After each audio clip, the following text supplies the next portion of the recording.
Hello everybody, I'm back again. And this time we're actually dealing with somebody's family. Paphos! Happy birthday, buddy! Sorta, it was the 21st. This was supposed to be earlier, but then I got distracted. Anyway! Yeah, first up, we're actually going to talk about some of his family because holy crap, I don't think I ever gave them public names. They have names, but I never gave them. So yeah, we are actually going to start with Hal, or short for Halios, which means fisherman, because as I've said in other places, Technopolis and Paphos to extension is kind of based off of like ancient Greek, Mycenaean, Minoan, all that Mediterranean goodness, and that's where he is from. And including his family. And starting up with Halios, who was, of course, based off the OG Lenny, rest in peace. We will probably never ever see you again. But yeah, and so Halios, or Hal, I'll just call him Hal, also called Ilanon, because I also kind of had Ilanon at some point. Because basically I was trying to come up with a name that would have Lenny in it but still like be partially ancient Greek, and I end up coming across the word Ilanon, which means like goat cry, which is for like Greek tragedies. So that actually worked out, and I'm like, you know what, I'll vibe with it. And then I kind of went with like, I have the original picture somewhere, but like, let me see. So yeah, he had this like satyr vibe going on with him because I was trying to originally go with wheels, and then it somehow became goat legs, and then the horns, which was supposed to look like a harp, and then it went from there, and I really liked it. And now I've finally given him an update after all these years, and I just went full goat leg. But anyway, as for his character, he is like the sort of dad of the group. Pretty much, he's like the main male figure off of that, and kind of like, I guess you could say capricious, because he does have a playful side to him, but he's mostly like, all right everybody, let's get it together. It's like reining them in, like that meme with the lady with his two kids on kid leashes, and he's like that, tries to be the straight man of the group, tries to be like the solid foundation, which is made evident with his like blocky body, his character shapes, archetypes, and all of that. And so he has that going for him. And oh gosh, I'm sorry, in this video, watch as I desperately struggle to get the legs to look as good as I did in the normal pencil sketch. This always happens where the sketch, especially like on paper, looks so much better than the digital. I don't know what it is with digital sometimes, or where I just cannot get it together. But anyway, back to his character. Yeah, he's sort of like that. He's like hardworking. He puts emphasis on hard work.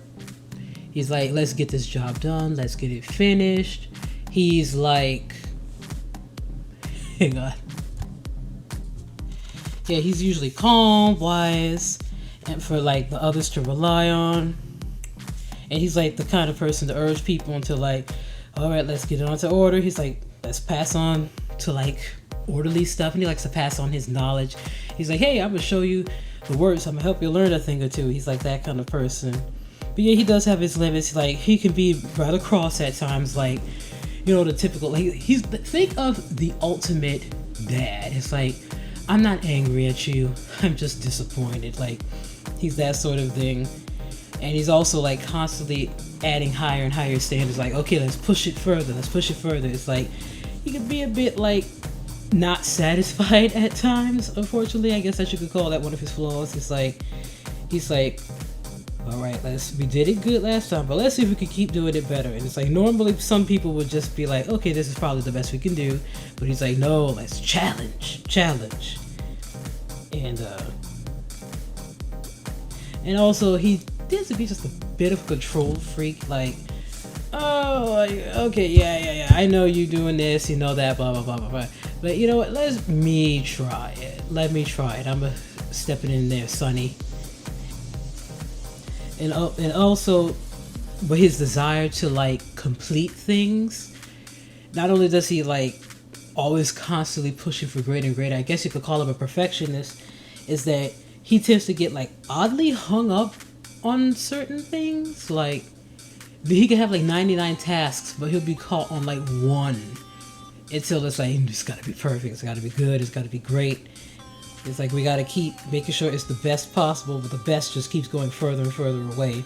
And so it can be hard to please him at times, but he still means well. He just wants to make sure that everything is efficient and that he's running a good job. Like let's always finish a job and keep it good. But other than that, he is a fun fellow. He's like prone to being melodramatic. Like he likes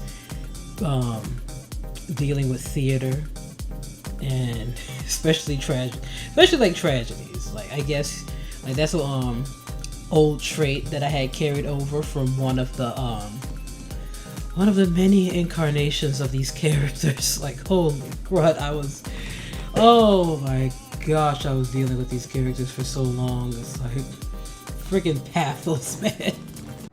This guy is unfucking believable. Like, yeah, I said in one of the last videos, like, this pathos went through so many incarnations. Or at least I think I said it in one of the videos. But it's like he went through so many different backstories, and it's like I come up with one thing and it mutates into like 50 million other ideas. And poor Lenny at the time was going for the ride. And then I just all of a sudden had it on me to add extra characters. So I was like, frick it. Because the sad thing is with Gene in the original story, he has nobody. He has nobody. And I think I said that in other places because Alex has his sister and his father. Ruby has her father. Twinkle has her friends, and I guess arguably the Grand Fairy. But Gene, all he had was Lenny, and then Lenny just disappeared. Don't worry, Gene. I'm not abandoning you. We'll meet again. Have a safe trip. Bye. Bye. Bye, Lenny. Bye, Gene.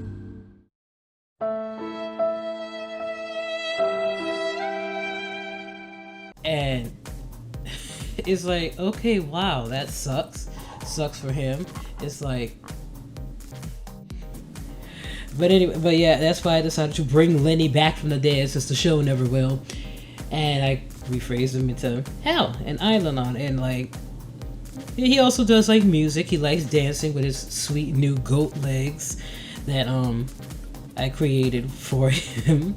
And he also does, I didn't show it here yet, but he also has like, you know, weapons. He's what's called a pan box. I don't want to give away too much, especially before I make the other robot videos, but he is what's called the pan box, and that's actually Pathos' surname. It's like pan box.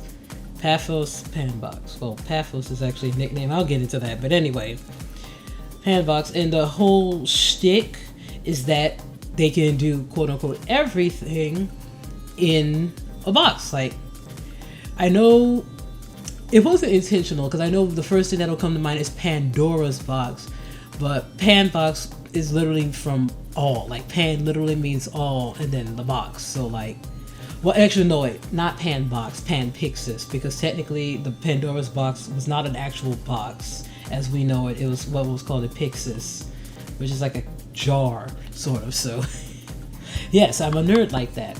I'm the kind of person who goes to lsj.org or whatever to look up the original ancient Greek words. Thank you very much. But yeah, Panpixis, not Panbox, Panpixis. So Pathos, Panpixis. Like, I will say this. The robots were a step out of my comfort zone, because I am not accustomed to like mechanical things. Trying to figure out the doohickeys and doodads and how they all work together, all that was an extreme challenge. But this was a good exercise, and oh my god, the Technopolis, well, Agentium buildings. But anyway, with I mean, I looked at some good references for the goat legs, like Digitigrade. Oh my gosh, digitigrade legs, like the kind that cosplayers use. That was a good reference. I found a really good reference for the particular sketch model that I had in the book that I just had on screen. But yeah, learning how the legs could theoretically bounce, kind of like those prosthetic legs. That was also another influence to give him that spring in his step. And the way that his arms work, and his screen and the speakers. Like, the speakers were actually supposed to look like cheeks. I don't know if anybody caught that, but the speakers were actually supposed to look like cheeks. And let's see what else. Of course, the hat was like literally a last minute thing. Like, it's actually not based off the Hermes hat. In case I just realized, literally as I'm recording this, I just realized it looks like the hat that Hermes will wear. But no, it's supposed to be like a generic peasant farmer hat. And it just so happened to, I just literally made it up as I was doing this draw through. Because originally, according to like the sketch that I did for Super Forber Robot of 2 years ago already. Oh my god, time flies. But it was just a dome. It was just a dome, kind of like, it's like a Jewish dreidel almost. It was kind of an odd shape. And I was drawing this, so I was like, you know what, let me just turn it into a hat. And then it just became a hat. And now I really like it. Like, well, in the original sketch, not this. But anyway, but the heart was kind of not working because originally the two antennae that are curved like horns, because of course, had like this line going through it. It was supposed to look like a heart, but looking back at it, it was like two on the nose, and it just didn't make sense. Like, why would you have that? So I nipped it and replaced it with sparks, and he could use it, like as you see here, for like inspiration.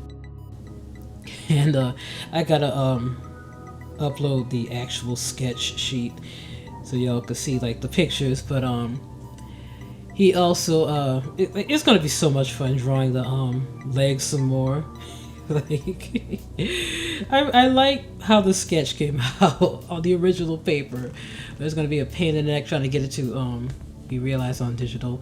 But hey, what's all this then? he's like a bit of he's like, what are you winning, son? Like, he's got that kind of vibe. Like, all right, winning, son, and what's all this then? It's like, he's like, they're like, okay, like, what in tarnation? You kids gotta stop right now. Like, he has that kind of vibe. And he's also, I do remember, let me see if I can remember some of the original traits I have from him, because I don't write things down sometimes, but I had the concept of where he's the kind of person of like, he's like the kind of dad who laughs way more, like his laugh is way funnier than the joke itself. Like, he could have like hot garbage jokes, but the way that he laughs at his own joke, and of course he laughs before he can even get it fully out, but like when he starts cracking up at his own joke, it's like everybody loses it from that alone, and he thinks he's the great comedian, but it's like, no, you just have a ridiculous reaction and nobody can take it seriously. Like, he's the kind of person who will laugh for like 30 minutes, and it's just like every cartoon sound you can imagine, like like that. Like, it is so bizarre and out of left field that it just ends up taking people by surprise, and it's like they just end up cracking up themselves. Like, he's like not a sort of person. He's also passionate about his garden. Do not mess with his garden. He will absolutely cut a fool. Well, okay, maybe not cut, or maybe a warning first and then a cut. Like, I had a picture of him like being like garden, like, yeah, and of course like passing off knowledge to Paphos. Like, let me rein it back in, and then I'm gonna start talking about his abilities. But you know, he was a good sense of stability. He passed off a lot of his work ethic to Paphos. He's like, as you can see here, teaching him how to tie a tie. He's like, okay, I'm gonna teach you all that you need to know about the real world, kid. Like, he's like I guess you could say he's like the kind of father who would like take his kid to work day, like that sort of thing. Like, he's very hands-on, like hands-on but hands-off, like scaffolding parenting. Like, I'm gonna be here if you really, really need me, but I'm gonna also lets you kind of take a little bit of charge because you got to learn this one day. So it's kind of like that almost contrasting nature of him of like, yeah, he knows that he has to let the kids stand back, but sometimes, you know, he's still dad and he's gonna want to get involved and be like taking over the situation, like, all right, I know more than you, I'm gonna handle it, step back. So it's like, and it could frustrate Pathos at times because it's like, especially as he gets older, and it's like, Dad, I can do it, honestly. And it's like, you know, like, we were not fighting, but like, I do remember I had this one scene of Islandon / Pal, whatever, a while ago. I gotta sketch it, of where they're like arguing.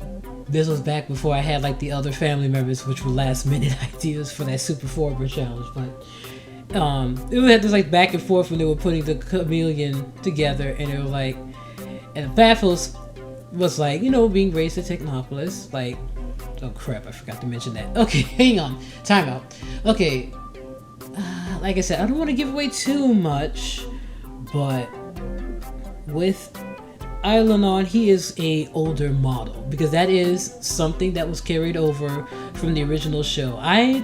No explanation where he came from. It would have been some cool world building, but Lenny, he was like an older model, and it was a running gag for the other robots to make fun of him, calling him a piece of junk or a piece of scrap metal and all that. You are under arrest. Over my dead hard drive. Analysis. Result. Level 0 threat. Codename Old Carcass. If I could come up with an analogy, he would probably be like a DOS computer from like the 80s or the 90s or whatever, compared to like the state-of-the-art Apple, Android, modern day sort of thing.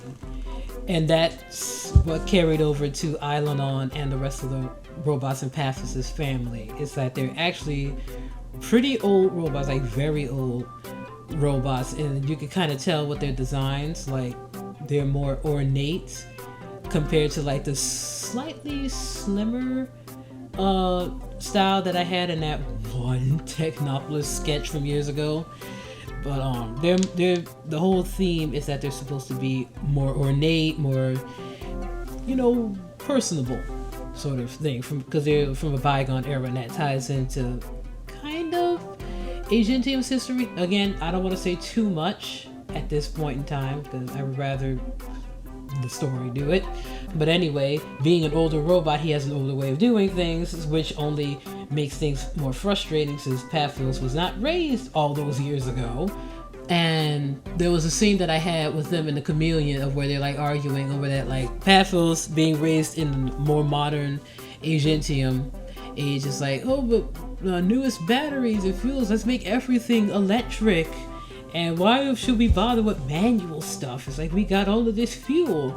And then, how I let Lenny, I'm just calling him Lenny at this point from the older model. But Lenny at this point was like, oh, okay, then, well, what if, okay, well, if such and such crash, we'll just go get the batteries. But, oh, wait, the battery's dead. Oh, well, maybe we could go look at the computer and look up at where the available resources are. Oh, wait, the battery's dead. And he just keeps hamming it in, and then Pathos is like, fine, I get it,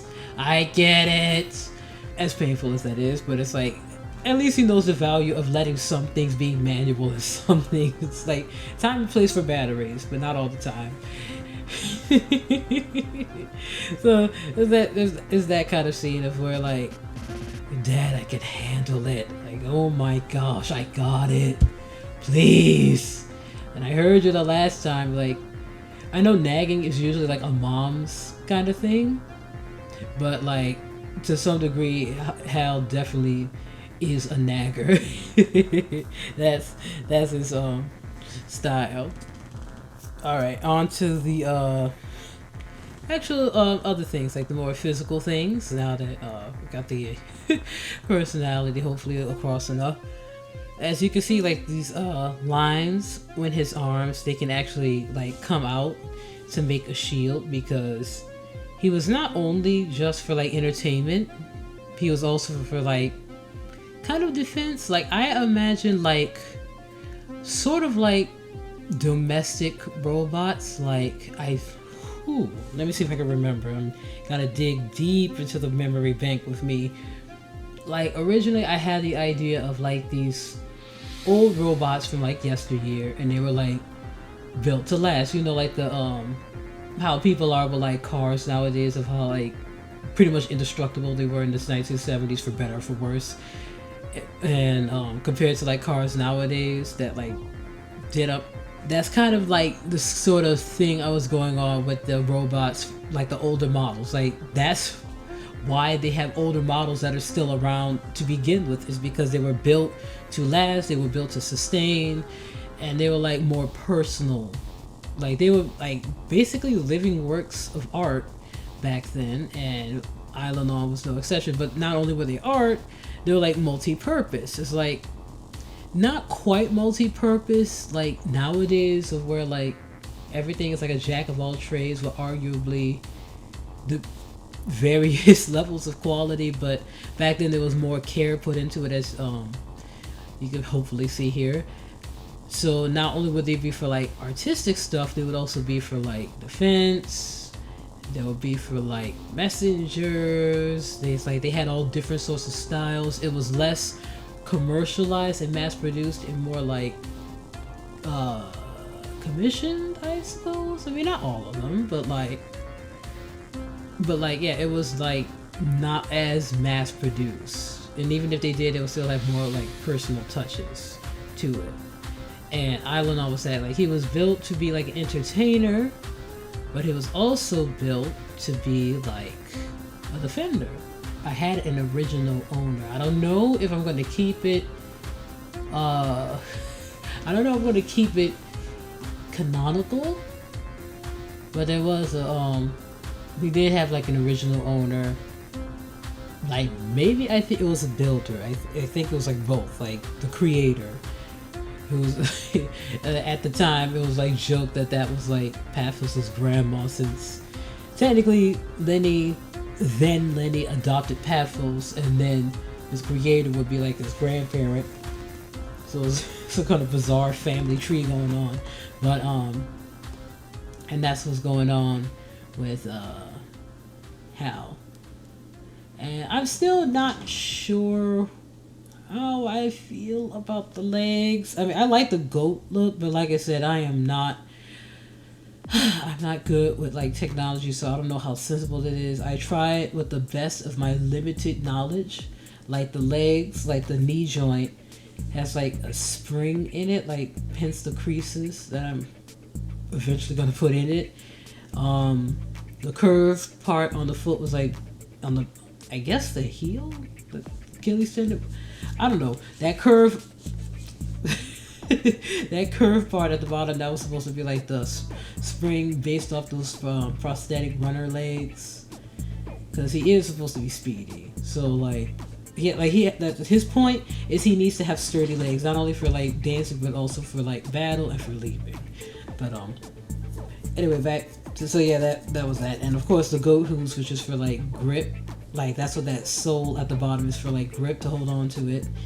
And the but anyway, his arm can open up to his shield, and he's got like a sort of like blade hidden in there, or where like the serrated edges can be like covered. It's like this inflatable bizarre rubber that can keep, so like whenever he's not in battle mode, he doesn't accidentally like shank the person right next to him. But and the little hat at the top, the little hat dome thing that you can see, it's got lines going through. That's because it can actually open, and that's where one of the smaller robots can fit in. Because with this current version of the Panpixis is that you'll see these holes in his back right there. They can all kind of like merge into one. It's like continuing the theme of all in one, like everything in this one thing. So it's like they can all like kind of fit together compartmentally, like the two large robots, Hal, and I'm just gonna say her name, the other bigger robot, Betty, Columbity, however the heck you pronounce it. Her name is Diver.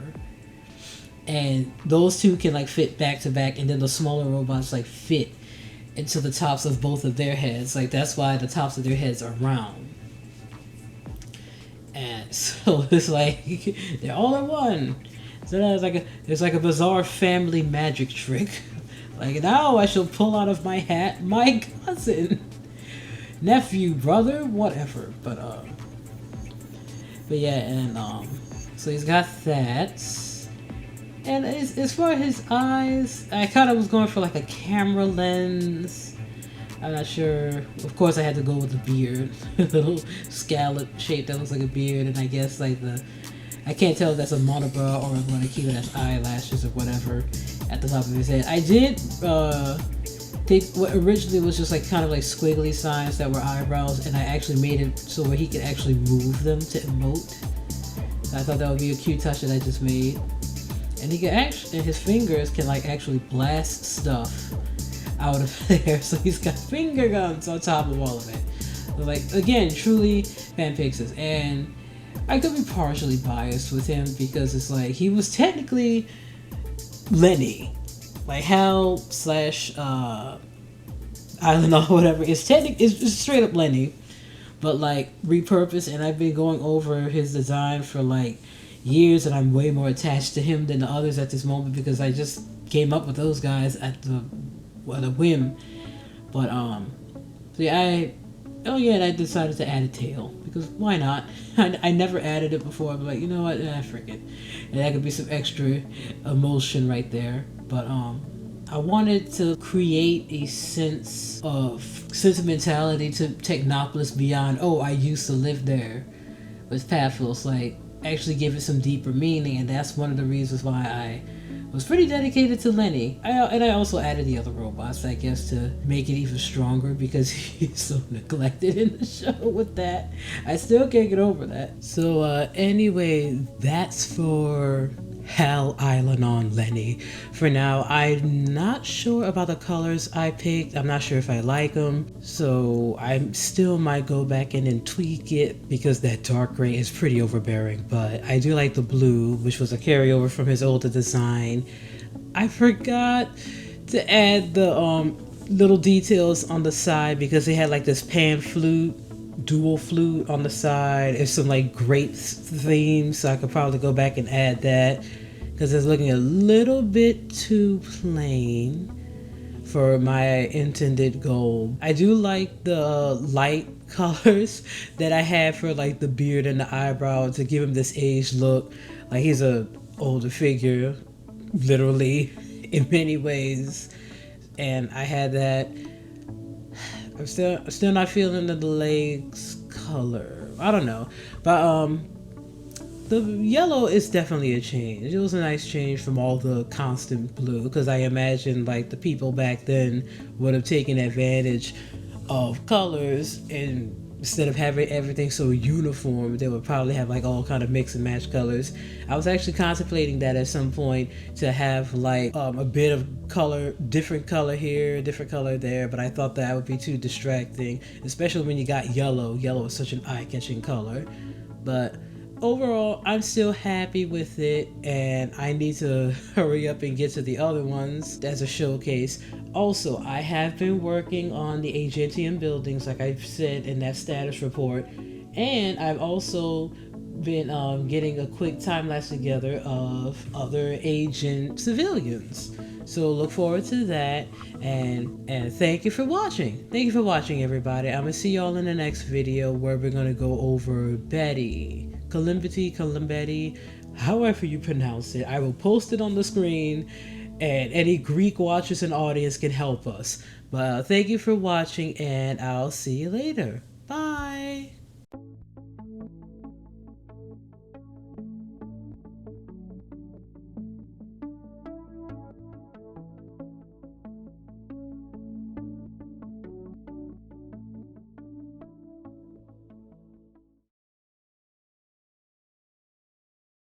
And because I'm feeling nice, here's some extra sketches that were never seen or posted online before of Lenny in his previous incarnations and his relationship with Jean.